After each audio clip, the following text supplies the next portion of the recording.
Un saludo para todos. Para mí es un placer estar con ustedes. Soy Pilar Guerrero, neuróloga infantil, y hoy vamos a charlar de cuándo sospechar esta enfermedad. En nuestra agenda vamos a tocar algunos puntos como la historia de la enfermedad. Vamos a hacer mucho énfasis en los conceptos básicos y en aclarar la terminología. Vamos a hablar de los tipos de lipofuscinosis, pero vamos a hacer mucho énfasis en la clínica de esta enfermedad y especialmente en los signos tempranos que se presentan en la CLN2, para finalmente dar algunas palabras de diagnóstico y de tratamiento que son fundamentales. Empecemos por mirar qué es la lipofuscinosis seroide neuronal y que nos adentremos un poquito en la historia. La lipofuscinosis, al igual que muchas otras enfermedades en neurología, son enfermedades neurodegenerativas. ¿Pero qué quiere decir esto? O sea, cuando uno habla de una enfermedad neurodegenerativa, está hablando de una enfermedad en donde se pierden habilidades que se han ganado. Por ejemplo, un chiquito que ya puede hacer marcha puede perder esa función o el lenguaje que tenía se pierde. Esa es una enfermedad neurodegenerativa. Y lo más importante de esta pérdida es que lamentablemente no se puede volver a recuperar aún con tratamientos. Estas pérdidas de funciones son irreversibles, que es algo que tenemos que tener en mente. ¿Quién la describió por primera vez? La describe por primera vez Stengel en Neurona de Noruega en 1826 y posteriormente en Francia, ya en 1903, Frederick Batten hace toda una correlación clínica y anatomopatológica de lo que es la enfermedad, y en el 14 él mismo hace una distinción para no confundirla con otras enfermedades también neurodegenerativas como el Tay-Sachs, que en ese momento también se estaba descubriendo. Entonces, por esa razón, posteriormente esta enfermedad fue conocida más como la enfermedad de Batten, pues en honor al doctor Frederick Batten, pero pues como veremos en la actualidad se conocen como lipofuscinosis seroides neuronales y se dividen en diferentes formas que llevan un número y están relacionadas con lo que es la clínica, pero también la genética y el defecto enzimático que cada una de estas patologías tiene. Durante mucho tiempo, esta enfermedad se denominó como una idiopatía familiar amaurótica, para que se hiciera énfasis en dos términos que son muy importantes, y es la idosia, y es este término hace referencia a todo ese compromiso cognitivo que tienen los pacientes, y el otro término, que es la maurótica, hace énfasis a ese compromiso visual y a ese deterioro visual que puede llegar hasta la ceguera en estos pacientes. Sin embargo, este término pues se eliminó, se cambió y se dejó el de lipofuscinosis seroide neuronal ya en 1969, pues gracias a Seemann y Dicken, que hacen unos hallazgos adicionales en biopsias y que encuentran unas imágenes de depósitos que resaltaban en el microscopio y que daban una coloración especial, y por eso finalmente se determinó como lipofuscinosis seroide neuronal. Ya en años posteriores, pues se empezaron a dividir, como lo mencionábamos, en diferentes enfermedades, dependiendo cuál era su genética o cuál era ese defecto enzimático que tenían específicamente, pero adicionalmente se dividieron pues para dar también una agrupación más especial por las características de estos pacientes, y muchas de ellas tuvieron una correlación con el origen. De esa manera, algunas formas de lipofuscinosis se presentan más, por ejemplo, en Turquía o algunas en Finlandia, y por eso llevan pues este epónimo que actualmente no utilizamos tanto, ¿no es cierto? Como verán, todas estas enfermedades pues llevan una secuencia de números. Acá solamente traemos 8, pero en este momento contamos como con 14 formas de lipofuscinosis seroide, donde pues nosotros hoy vamos a hacer énfasis a esta forma infantil tardía, que es la CLN2. Pero ustedes verán que pues hay formas adultas, hay formas muy tempranas como la clásica infantil, y hay unas formas ya incluso de niños mayores y de regiones en particular, todas estas enfermedades son autosómicas recesivas, ya vamos a entender de qué se trata eso, y solo esta forma 4 del adulto es una forma autosómica dominante.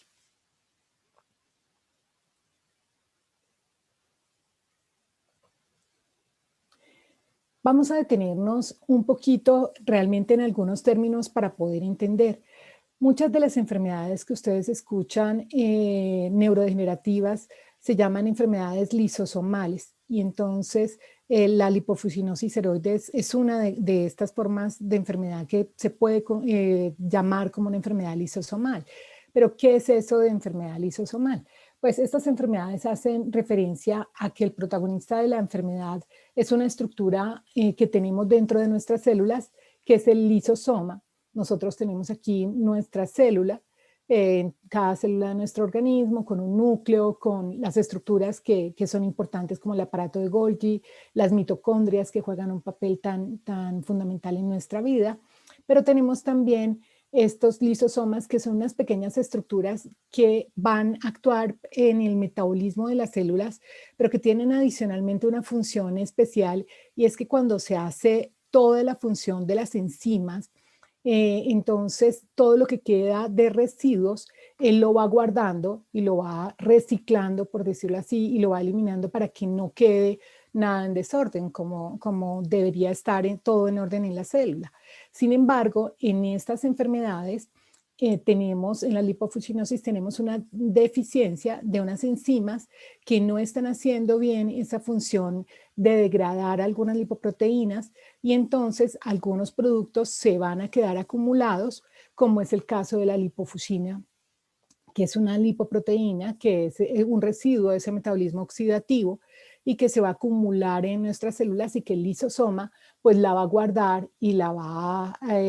a encapsular y después en las biopsias pues va a dar esa coloración especial en los tejidos donde pues va a hacer honor pues a ese nombre que se les dio. Y de hecho en los primeros años la forma en que se diagnosticaba la lipofuscinosis antes de contar con otras herramientas era haciendo biopsia de tejidos o biopsia de piel o incluso de mucosas como la rectal para mirar ese pigmento que se estaba acumulando, que es la lipofuscina, que también se le denominó un pigmento de edad, porque todos los seres humanos en algunos órganos, incluyendo el cerebro, podemos tener un poquito de este pigmento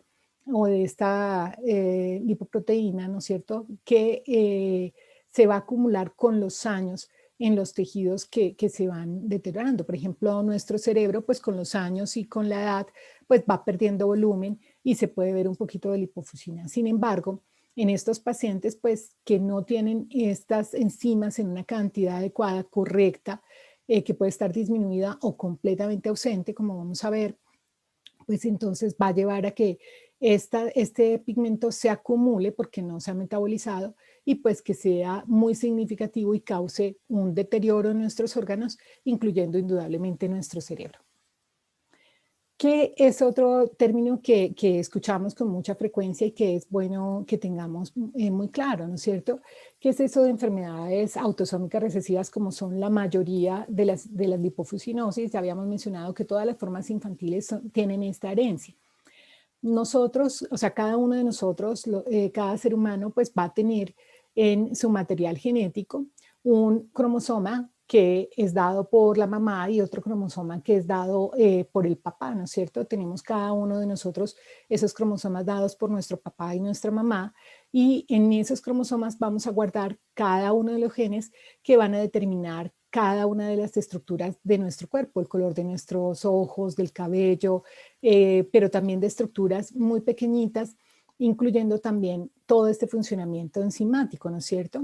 Entonces, ahí se guardan todo ese material que va a dar la orden para poder producir estas enzimas de una manera correcta. Sin embargo, si yo tengo dañado ese gen que produce esa enzima, en este caso de la lipofuscinosis ceroide, pues entonces yo tengo un gen mutado aquí, pero si yo tengo el otro gen que me dio, por ejemplo, mi mamá o mi papá, tengo el otro dañado, pues sencillamente yo voy a funcionar con el que tengo sano y yo no voy a tener la enfermedad, ¿no es cierto? Esta persona no va a tener la enfermedad, sino que va a ser una persona portadora. Y así ocurre pues, con cada una de estas personas que tienen ese gen dañado. Sin embargo, para que se pueda transmitir esa enfermedad, yo necesito encontrarme con una pareja que tenga ese mismo gen mutado para que unidos pues tengamos un bebecito que sea y resulte afectado, ¿no es cierto? Entonces es algo que no es tan común porque es difícil encontrarse una persona que tenga ese mismo gen mutado, porque es algo muy específico. Sin embargo, si las personas son de la misma familia, de la misma región, del mismo pueblo, pues es más fácil que se tenga ese mismo gen mutado en una misma región, en una misma familia. Entonces esa es la razón por la cual pues siempre se dice que no debemos tener hijos pues con la familia, con los primos, porque se aumenta la probabilidad de tener estas enfermedades que son poco frecuentes, ¿no es cierto? Como la lipofuscinosis. Entonces, si nosotros tenemos que se encuentran como pareja un papá portador y una mamá portadora, pues ellos van a tener la posibilidad de tener en cada embarazo una de estas posibilidades, como cuando uno juega con un dado de 4 caras, en donde uno podría tener un bebecito sano, pues porque va a tener hereda los dos buenos, entonces pues al heredar los dos buenos, los dos moraditos, pues ese bebé pues va a nacer sano y no va a tener ni la enfermedad ni nunca la va a heredar, pero también podría tener hijos portadores porque van a tener un gen enfermo y el otro mutado, y entonces de esa manera pues podríamos tener un bebecito con una afección de igual a la de los papás, o sea, una posibilidad de ser portadores, ¿no es cierto? Pero si unimos un bebecito que tenga los dos genes mutados, pues van a tener la expresión de la enfermedad, y por eso se habla que la posibilidad de que un bebecito tenga la enfermedad con esta herencia es del 25%, y así juega, pero 25% cada vez que nosotros pues tenemos un embarazo y tenemos esta situación de portadores. Entonces, ¿qué pasa con este tipo de enfermedades? En los últimos años se ha tratado de mirar de que estas enfermedades que no son tan frecuentes, pues tengan un soporte legal, puedan ser estudiadas y puedan los pacientes recibir todo el apoyo, la información y el estudio que necesitan, ¿no es cierto? Y el tratamiento que necesitan. Entonces, se definió ya por ley en la ley 1392 del 2010 que en Colombia pues se define una enfermedad huérfana como esta enfermedad que es crónica, que es debilitante, que indudablemente amenaza la vida, pero que esa prevalencia es muy bajita. Entonces vamos a mirar cuáles son esos términos. Entonces prevalencia hace referencia a cuántas personas están enfermas de esta enfermedad, o sea, están afectadas por la enfermedad en un momento y tiempo determinado en una región, en un país o en una ciudad o en una población, ¿no es cierto? Y entonces se considera una enfermedad huérfana en Colombia si teníamos una por cada 5.000 personas afectadas, entonces uno podría hablar de que era una enfermedad huérfana o por más personas, ¿no es cierto? Aún más rara como las ultra huérfanas, en donde la prevalencia sería de 0,1 a 9 por 100.000, ¿no es cierto? O sea que son mucho menos frecuentes, son por eso ultra huérfanas, y agruparon en este término de enfermedades huérfanas, pues las enfermedades raras, las huérfanas y también las olvidadas con esta ley. Entonces, en el mundo existen más o menos unas 6.000 o 7.000 enfermedades huérfanas, y en Colombia ya se han determinado y caracterizado 1920 por lo menos, que estaban incluidas en la resolución 430 del 2013, por lo menos en este momento hay muchas más enfermedades huérfanas ya determinadas, y dentro de estas pues está incluida la lipofuscinosis ceroide CLN2, que tiene una prevalencia de acuerdo a la población donde la estudiemos diferente. Algunas poblaciones tienen alta prevalencia como Finlandia, en donde tenemos alrededor de una en 385.000, mientras que en otros países pues, puede llegar a ser de una en 1.000.000. También debemos tener en cuenta que la incidencia es algo diferente a la prevalencia. Ya definíamos prevalencia, y en cambio incidencia son Todos esos casos nuevos, o sea, esos niños que nacen con esta enfermedad, o sea, son casos nuevos que para muchos países, incluyendo Alemania, la incidencia como tal de la CLN2 es de 1 en 200.000. Entonces, pues vamos a concentrarnos ahora en esa parte clínica de la lipofuscinosis ceroide neuronal. O sea, todas las lipofuscinosis que se han encontrado, que ya veíamos que se clasificaban por números relacionadas con su genética y también con su parte enzimática, pues van a compartir algunos hallazgos clínicos que son muy importantes, y es que todas presentan epilepsia con crisis epilépticas que aparecen temprano y que pueden ser muy rebeldes al tratamiento. Todas se acompañan de ese compromiso cognitivo que es importante, y todas se acompañan de esa pérdida visual que puede ser progresiva hasta la ceguera y de atrofia cerebral, ¿no es cierto? Que son características que comparten todas. Sin embargo, también muchos de ellos pueden tener trastornos del sueño, o sea, unas dificultades de conciliar el sueño y de una manera repetida tener este compromiso en los chiquitos. También pueden haber trastornos del comportamiento que pueden ser desde la irritabilidad, desde muy bebecitos, hasta tener realmente dificultades con autoagresión y con lesiones, estas dificultades comportamentales, y frecuentemente estos pacientes pueden tener un compromiso motor con deterioro de la marcha, con ataxia o con movimientos anormales asociados como distonía o como corea. Finalmente, estos pacientes pueden tener trastornos de deglución que generalmente son los que los llevan a un suceso de la muerte, ¿no es cierto? Entonces, miremos un poquito más de la clínica de estas enfermedades. Entonces, pues como les mencionaba, ahora tenemos como 14 formas de CLN. Sin embargo, pues vamos a mencionar algunas características de las más comunes. Si ustedes notan, este orden de los números también está relacionado con el tiempo de aparición. O sea, los bebecitos más pequeños pues van a tener esa forma de CLN1, que son lactantes, con ese compromiso del tono muscular y con una aparición rápida de crisis epilépticas, incluyendo mioclonías, y con una pérdida de todas las funciones motoras que habían ganado, y un compromiso óptico, con atrofia óptica y con ceguera, y que van a morir tempranamente. Los niños de CLN2, pues entonces son chiquitos que desde los 2 años ya pueden tener manifestaciones muy tempranas como un retardo en el lenguaje, y que van a tener también crisis epilépticas, y luego se asocian a todo este compromiso visual, comportamental y motor significativo, y la mayoría pues fallecen temprano, entre los 8 y 15 años de edad. Mientras que las CLN3 pues son niños más grandecitos, entre los 4 y 7 años, que en general tienen ese compromiso conductual y visual que es bien llamativo. Y así de una manera progresiva, pues vamos a tener niños un poquito más grandes, la CLN5, ¿no es cierto?, que es la variante que se presenta más en Finlandia, y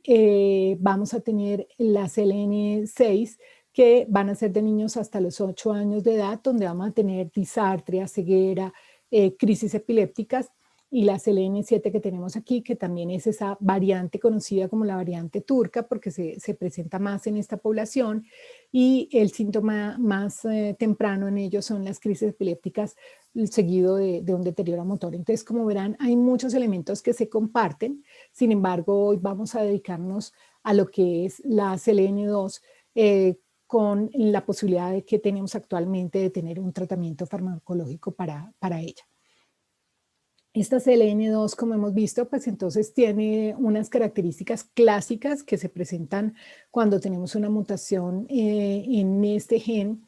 del CLN2, y vamos a tener una alteración de la enzima TPP1, y esta enzima pues podría estar un poco residual, y podría estar en una forma que es atípica y que tiene un curso mucho más lento, ¿no es cierto? Entonces nosotros vemos que en la clásica los chiquitos en general empiezan más temprano,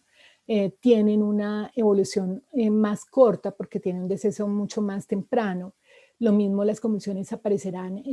pues muy frecuentemente, y van a presentar una atrofia marcada que va a ser también cerebral, que va a ser también muy temprano, con alteraciones en su electroencefalograma también muy temprano, y con esa pérdida de la visión que nosotros podemos ver por potenciales evocados visuales, con presencia de ataxia también más temprano y la regresión tanto del lenguaje como motora y esa disfunción cognitiva que tienen el 100% de los chiquitos. Mientras que en esta forma atípica los niños pues van a tener todo este compromiso, pero va a ser más tardío y a veces un poquito más discreto en forma inicial, mucho menos leve, y esa es una forma que tenemos que tener en mente. Entonces, ¿qué exámenes, aparte de esa clínica que ya hemos conocido y ya hemos descrito, pues vamos a tener en los chiquitos? Pues una de las herramientas más importantes que tenemos en esta enfermedad es el electroencefalograma, que es medir la actividad eléctrica de nuestro cerebro, es mirar cómo está funcionando, y en él pues vamos a encontrar algunos hallazgos que son clásicos, nos van a confirmar también esa manifestación de crisis epilépticas de tipo mioclónico, de tipo atónico, tónico-clónicas generalizadas, que son muy comunes en esta enfermedad, con hallazgos anormales porque la actividad pues, va a estar llena de actividad, el electro va a llegar a estar lleno de actividad anormal y también de una actividad lenta, mostrando que esas funciones cerebrales no están bien. Pero un elemento que es muy importante es que durante la fotoestimulación que se hace en estos pacientes, que es sencillamente colocar este aparatico donde al frente de los niños o de los pacientes a unos 20 centímetros frente a sus ojos, pues van a hacerse unos destellos de luz blanca, y esos destellos de luz tienen diferente frecuencia de estimulación, y lo más importante es que los destellos de estimulación que provocan anormalidades muy tempranas en los niños o en los pacientes que tienen CLN2, pues van a ser a una baja frecuencia, a una frecuencia de 1, 2, máximo 3 Hz. Pero ¿qué pasa? Pasa que tradicionalmente los electroencefalogramas que se hacen de rutina en todo el país y casi de todo el mundo, normalmente esta fotoestimulación en muchos sitios empieza incluso a 10 Hz, por temprano a 5 Hz, y no estaríamos haciendo una estimulación adecuada a 1, 2, 3 Hz, muchas veces por desconocimiento y porque por tradición se han utilizado para encontrar otras enfermedades o encontrar anormalidades que son frecuentes en esta estimulación más alta. Y entonces,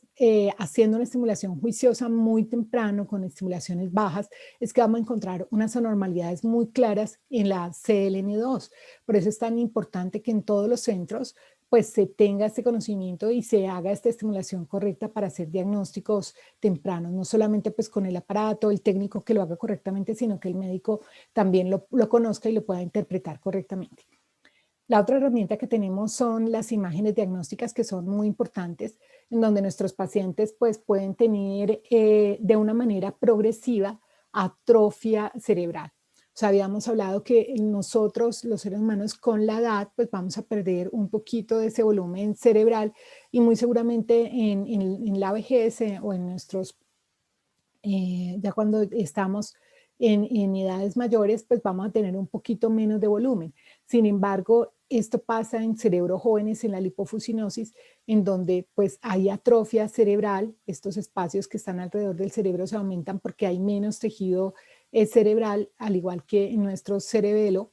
y eso es lo que vamos a encontrar, una pérdida progresiva. Aquí uno podría decir que está normal, este de abajo sería el cerebelo y esta parte de arriba es el cerebro, pero a medida que avanza en un paciente que tiene esta enfermedad, pues cada vez vamos a tener menos volumen cerebral, o sea, se va a ver más chiquito y por consiguiente se ve más espacio, y cada vez va a ser mayor, que es una característica importante en estos pacientes. Entonces, ¿qué pasa clásicamente con nuestros pacientes con una CLN2? Y lo vamos a ver con un ejemplo de nuestro paciente Noah, que es bien conocido, que es un chiquito que nace sano, no tenía ningún problema, y es un chiquito que a los 2 años de edad ya empieza a mostrar que tiene un retardo en el desarrollo del lenguaje, no está adquiriendo el lenguaje como debía, y esto puede suceder, no siempre es tenerlo y luego perderlo, sino que a veces se retrasa un poquito del lenguaje, y hacia los 3 añitos y 8 meses Noah empieza una pérdida de lo que había ganado, de ese lenguaje que estaba demorado, pero lo que había ganado empieza a perderlo y empieza a presentar crisis tónico-clónicas generalizadas que posteriormente se asocian a otro tipo de crisis como mioclonías y ausencias cuando el niño está más grandecito, hacia los 4 años y medio, y empieza a tener ataxia con dificultad para caminar. La ataxia es esa pérdida de equilibrio en donde el paciente se balancea, separa más las piernitas para mantener el equilibrio y pues le cuesta mantenerse en pie de una manera progresiva, tiene dificultades para hacer esos movimientos finos que necesitamos con nuestras manos, con nuestro cuerpo, y poco a poco ese chiquito se va deteriorando hasta los 5 años. En el caso de Noah, cuando se hace esta sospecha de esta enfermedad, se hace la medición de la enzima, de la TPP1, que es clásica del CLN2, y entonces le hacen el diagnóstico definitivo, pues meses después, o sea, cuando ya está grande y hacia los 11 años, pues este chiquito ha perdido sus funciones motoras, ya no puede sentarse, ya no puede comunicarse, está en un estado que nosotros denominamos vegetativo y posteriormente este chiquito fallece. Entonces, esa es la historia que nosotros denominamos natural de la enfermedad. Eso es lo que pasa con la enfermedad cuando no existe un tratamiento específico para esta enfermedad que ayude a reemplazar esa enzima que está deficiente, en el caso de la seleno-2, de la TPP1. Entonces, ¿qué pasa con nuestros pacientes? Algunos podrían tener un curso un poquito más acelerado, otros más lentos, como vemos en las variantes atípicas de SLN2, pero estos chiquitos, pues dependiendo los cuidados que se tengan con los niños, pueden tener una mejor calidad de vida y tener una sobrevida mayor, pero los tratamientos que contamos ahora, pues gracias a los avances moleculares, hacen que la enfermedad se detenga, y eso es lo que nosotros queremos, pues que la enfermedad no progrese y no se tenga que vivir este curso de la enfermedad, que es la historia natural de la CLN2. Entonces, por eso es tan importante que nosotros podamos reconocer a nuestros pacientes muy, muy temprano cuando están empezando esas manifestaciones, tan solo cuando los chiquitos tienen un retardo en el lenguaje o cuando empiezan esas crisis epilépticas. De ahí que se hayan hecho algoritmos, pues mirando cómo reconocerla, cómo sospechar la CLN2, mirando clínicamente que si un paciente tiene una involución en su desarrollo o si tiene ataxia, pues va a tener esta sospecha clínica. Sin embargo, aquí vamos a verlo un poquito mejor en detalle en ese paciente que pues puede tener esa presentación clínica con esa pérdida de lenguaje o retardo en el lenguaje, con posterior ataxia, con alteración de la coordinación motora, con una alteración cognitiva y una pérdida progresiva de la visión. Sin embargo, si nosotros esperamos pues a que tenga todo este cuadro clínico, pues probablemente hemos perdido unos meses, seguramente perdimos una cantidad de meses valiosos, y que, como mencionábamos al principio con las enfermedades neurodegenerativas, no tenemos posibilidad de echar para atrás el daño que ya se haya hecho, el daño que tenga el paciente en un momento determinado. Por eso lo que tenemos que hacer es prevenirlo. Entonces, realmente lo que nosotros pensamos es que cualquier paciente que tenga un retardo en el lenguaje, que no lo tengamos claro, y o que pueda ser incluso sospecha de que está muy consentido, o sea, pero que se asocia a una crisis epiléptica, ya sea febril o no sea febril, o sea, sea febril o febril, pues con esos dos elementos uno ya podría hacer una medición de la enzima. Puede ser que muchos pacientes nos salgan un estudio negativo, pero en esto no habría problema, o sea, porque lo más importante es reconocer los que tienen este déficit de una manera temprana para frenar la enfermedad. Y luego de hacer ese tamizaje, pues podríamos hacer la confirmación molecular, podríamos apoyarnos de todo lo demás, del electroencefalograma, como mencionábamos, con la estimulación adecuada, los potenciales evocados visuales, el electroretinograma, y pues hacer ese estudio confirmatorio para hacer esa consejería genética, porque al ser una enfermedad recesiva significa que más hermanitos en el futuro podrían estar afectados, y estas parejas tienen que saberlo de una manera temprana para la decisión de tener más bebés, ¿no es cierto? Y también para las personas que son portadoras, pues conocerlo también para sus futuras gestaciones, ¿no es cierto? Entonces, ¿cuál es el tratamiento que tienen estos chiquitos en la actualidad? Entonces, nosotros siempre buscamos para que estos pacientes tengan el mayor bienestar, el mayor confort. En la actualidad nosotros contamos con un tratamiento sintomático. Sintomático se refiere a tratar de evitar que los chiquitos convulsiones, son estas convulsiones o estas crisis epilépticas en la CLN2 son muy rebeldes, son refractarias, pueden hacer caer a los chiquitos, pueden hacerlos sacudir bruscamente, como son las mioclonías y las atonías que los hacen caer, o las crisis tónico-clónicas generalizadas, que se vuelven de una manera repetida, prolongada. Entonces buscamos con diferentes tratamientos que traten de frenarlos, entre ellos pues el ácido valproico, el levetiracetam. También se ha tenido la primidona en estos pacientes y últimamente también se ha utilizado lo que es el cannabidiol y lo que es la dieta cetogénica para tratar de controlar las crisis y dar un poco más de bienestar a nuestros pacientes. También es importante que necesitamos hacer un manejo de estos movimientos anormales cuando se presenten, un manejo de ese trastorno del sueño para que el bebecito o los niños tengan mejor confort y un mejor bienestar. Y actualmente contamos específicamente para CLN2 con una forma de tratamiento de reemplazo enzimático que ya se cuenta en el país y que lo ideal es iniciarla de una manera temprana porque va a ser útil solamente para detener la enfermedad. Entonces, ¿qué debemos recordar? ¿Qué debemos llevarnos a casa?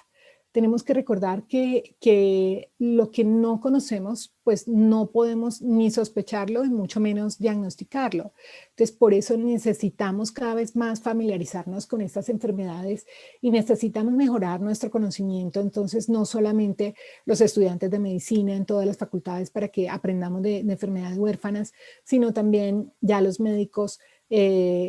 tanto generales como especializados, el personal de salud, o sea, todos conocer un poco más de esas enfermedades nos va a ayudar muchísimo para mejorar nuestros pacientes, ¿no es cierto?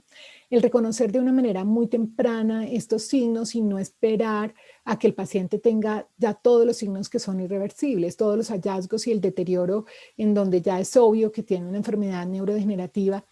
y que ya es fácil diagnosticar una CLN2, ¿no es cierto? Entonces necesitamos hacer énfasis en que todos lo podamos reconocer temprano, en que podamos hacer mucha pesquisa, aunque salgan negativos, no importa, pero podemos ofrecerle un diagnóstico temprano, aunque sea a un paciente, ¿no es cierto?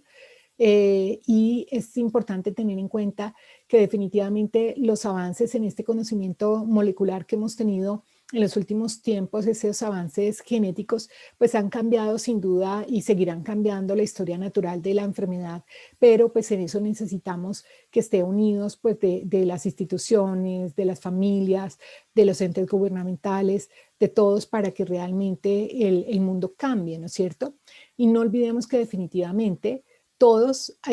hacemos parte de esta historia, todos estamos haciendo esos pequeños pasos para crear esa historia y somos parte de esa historia que está cambiando el mundo. Por eso necesitamos cambiar la forma en que miramos estas enfermedades, la forma en que las estudiamos y poder utilizar todo ese conocimiento al servicio de nuestros pacientes. Muchas gracias y ha sido un placer compartir con ustedes.